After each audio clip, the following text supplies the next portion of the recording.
Yo, people, welcome back to the YouTube channel. You already know what time it is. It's time for another review to discuss a discombobulated, disgusting dismantle of Chelsea from Zenit.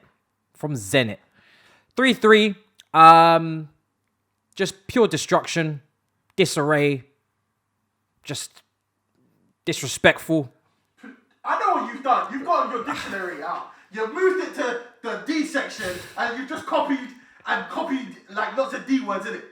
What's with all the D descriptive adverbs and pronouns?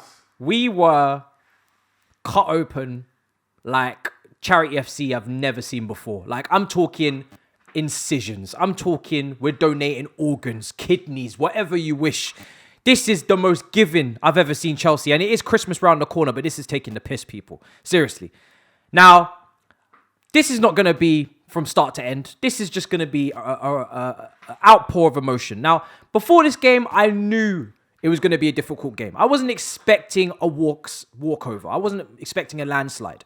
I knew we were going to rotate. I knew we were going to have, again, a bundle of players that have never really played together. And I was expecting just, hopefully, a narrow win. Zenit to sit back because they didn't really have much to play for. And us to just slowly try and break them down like we did at Stamford Bridge. Get the odd goal.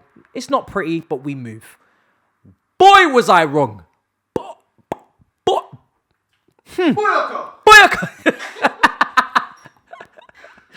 I said we're going to laugh in this review. If we don't laugh, we're going to cry. You're going, it's like, not really affected. Do you know what I'm saying? Like, it's just like going on a first date. Not really invested. Not really bothered.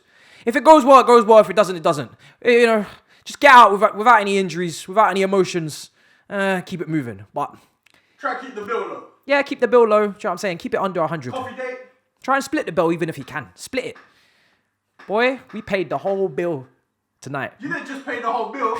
You took her to salt-based restaurant and paid the whole bill. Oh my God. We paid the whole bill. We walked her home. You tipped. And then you go to kiss her on the cheek. I got a boyfriend. I got a boyfriend. Not even that. You know the ones where they just go. You know where you just go, you say you go in. Well, it was lovely meeting you. Well, it was lovely meeting you. Oh my God. That's what kind of performance it was tonight. Just hell on earth. It was so bad that my watch long, people were just laughing. It was hysterical. And I said to myself in this review, I'm going to laugh, and that's what I'm going to do. We started the game so well, like a house on fire, okay? I almost called 911. That's right, the fire brigade in America. Because it was going to take multiple countries to come and sort this mess out. It was beautiful. For 5 minutes, though. We scored, and then it was over in a blink of an eye. Chelsea just couldn't control the game. I was like, maybe they're doing it on purpose to play on the counter-attack with Lukaku and Werner. That makes sense. No, they weren't doing it on purpose. They just couldn't control the football. I'm talking turnover after turnover. 3 counter-attacks, 3 shots for Zenit. 18 shots in the match. By the way, they deserved everything they got tonight. Zenit were bold. They were boisterous. They were bombastic, as they say. You've been on the dictionary with the B's as well. Oh, yes. The B's and the D's, okay. They were elefantastic, okay? they just were the bee's knees, people. They came correct. They were aggressive. And anytime we made a slip up, they just pounced on it and took over. Kepa had to make some serious saves. You think from a game where Kepa conceded 3 goals, we'd be talking about Kepa? No, not really. He was good. He was good. He had to stop it from being worse. It could have been way worse. Way worse than what it was. You know what I'm saying? It was, it was damage limitations, like Boris. We didn't throw a party. What are you talking about? Okay, we may have had a few drinks. Just cheese and wine. Just cheese and wine. No, it was a get-together with a mass of individuals that were working together. Yes. And music just happened to be playing. Yes. That's what this was. It was damage limitation from Kepa. So again, like I said, Zenit just piled on the pressure in both halves. That was probably Chelsea at their worst defensively. And I know a lot of people will say, oh, well, these guys don't have much game time. You're Barclays, you're Malang Sarrs. Some players are just not good enough to start for Chelsea consistently. Do you think I want to see Malang Sarr starting consistently? If you are a depth player, you need to have it in your brain that you're not going to be playing consistently.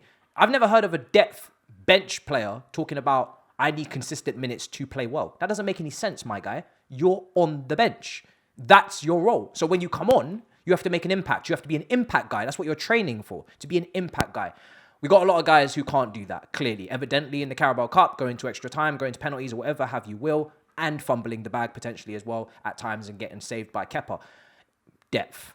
Tonight, depth failed again. The left-hand side was absolutely appalling. So was the right-hand side. So was the central. In fact, central C, you know.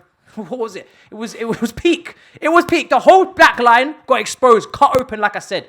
Malang Sarr trying to connect with Saul. We said, let's try Saul at left wing back. For 5 minutes, he was cool. But then he started, for me, daydreaming. And maybe he was thinking about what club he should go to next, you know, because he was just leaving acres of space down that left-hand side. People were just going for joyrides, running, you know, going on adventures. Malcolm having the freedom of the park to, you know, run at the back post and have opportunities and crosses were coming in and whatnot. And there was no left wing back. Transitions, no left wing back. Plenty of opportunities down that side. Malang Sarr having to defend. Apparently, according to Saj, he had a good loan at Porto. I checked. Wasn't really a consistent starter. Didn't play very often. Kind of was like in and out the team. Porto didn't buy him. So, hey, maybe he was what I said he was. A profit player. Sometimes players aren't good enough. You know, if I play for Chelsea and I sit on the bench, I'm not going to say to you, I didn't have a good game. I didn't really have a good game, boss. I need more game time. I need consistent minutes. You're going to look at me and laugh. You're shit, mate. That's what it is. End of discussion. You're just not good enough. That's it. And too many times, you know, we have these depth players and we think, you know, oh, we got great depth. We have a lot of depth. We have depth. Do we have quality depth? I don't know about all that. It's a question. You answer it in the comments. You know, like I said, the whole defense was appalling tonight. Apart from Kepa, he tried to save us, but it wasn't to be.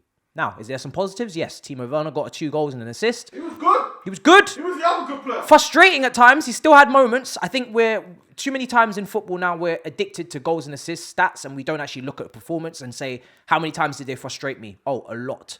Okay, maybe Bernardo Silva, players like that, they actually just have good games from start to finish, and they're not as frustrating as a Timo Werner, you know, a Bruno Fernandes. These kind of guys, for me, they're moments players, and they still frustrate the living daylights out of me. And that's something not to look past just because you got a few goals and assists.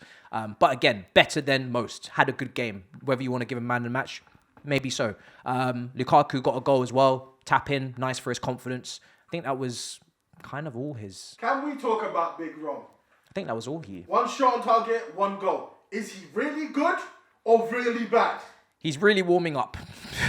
That's what it is. He's warming up. I'm hoping he's warming up, getting toasty and about to cook, hopefully. But yeah, front line, you know, it was what it was. I don't really want to give out too much praise outside of Timo Werner today in terms of him having some output, which was great, hopefully good for his confidence. Apart from that, you know, it's not great from Chelsea tonight. You know, Reece James was in midfield. That was looking good again in the first half, but then some turnovers in midfield. It's not a long-term solution. Again, Chelsea, like I said in my video a couple of days ago, need to rectify centre midfield, need to buy a left wing back, because I'm not trying to see Alonso going up against Gnabry. Now, we are second in the group. We will play 25% chance of Bayern, 25% chance of Real Madrid, 25% chance of 6 out of 6 Ajax, and then, you know, the other group, which is the hope and pray, but 25% chance. Bayern, well, they look pretty damn good. Again, do we want to see Sané cutting in on his left foot against Marcus Alonso? Not really. Do we want to see Real Madrid and Vinicius and Benzema linking up? Not really. And also, finally, Christensen. No, before that. Can we talk about the most pivotal part of the game? The 3rd goal by Zenit. Because I feel like you're skipping the last 6 minutes. Maybe I'm not trying to relive it. Maybe you should just let me leave in peace. How about that? Yeah, but this is a review. You got a review. I have more. This is more of a depression session. It's a great goal. What more do you want me to say? So you scored the late goal with Timo. You don't want to talk about the control, the lack of control. Well, Saj, we didn't have control the whole game. It surprises you, not me. The whole game, Chelsea had no control. They couldn't control the ball. We had 50% possession with Zenit. So for the last 6 minutes, did I expect Chelsea to be able to control the game and see it out? No, not really. The third goal was not a surprise to me, people. The whole game we lacked control. So why now, when the going gets tough and we get to the final few minutes, would we now suddenly find control? So you don't find it weird? Why would we suddenly find composure? So you don't find it weird that your team... It's like a brother who busts a nut every 5 minutes. You're not gonna be able to find composure randomly now. You're an early squirter. I ain't gonna lie, man. Damn, that one hits the heart. Sorry, I wasn't talking to That you. hits the belly right there. I wasn't talking to you. Stephanie! You didn't have to post it on socials. It is what it is, okay? We didn't deserve to win and we didn't. So I'm not really feeling too angry about it because I think the biggest positive from tonight, because there's been many a time where Timo scored and he hasn't actually gone on to do anything after that, so I'm not going to get ahead of myself there. Roman was present. He was at the game. He was on the coast. His yacht the engine was on, ready to leave immediately, but he was at the game. And that means he got to saw this Mazzolini. He got to see. He got to see. Because I'm a International Super Spy! Super Spy! No, we weren't Super Spy! I love what you said. He's got a boat waiting. Yeah. Straight out of there at full time, quickly. But at least he got to see this. So maybe in January he'll say, depth but not quality, which means adjustments. Smash up the icons. Thank you for 20k again. I can't stop thanking you. I'm so happy. This has been a great day. I'm happy yesterday, but big up yourselves, everyone. Thank you. Lateness is greatness, and I'll see you guys in a bit. Peace. That was traumatizing.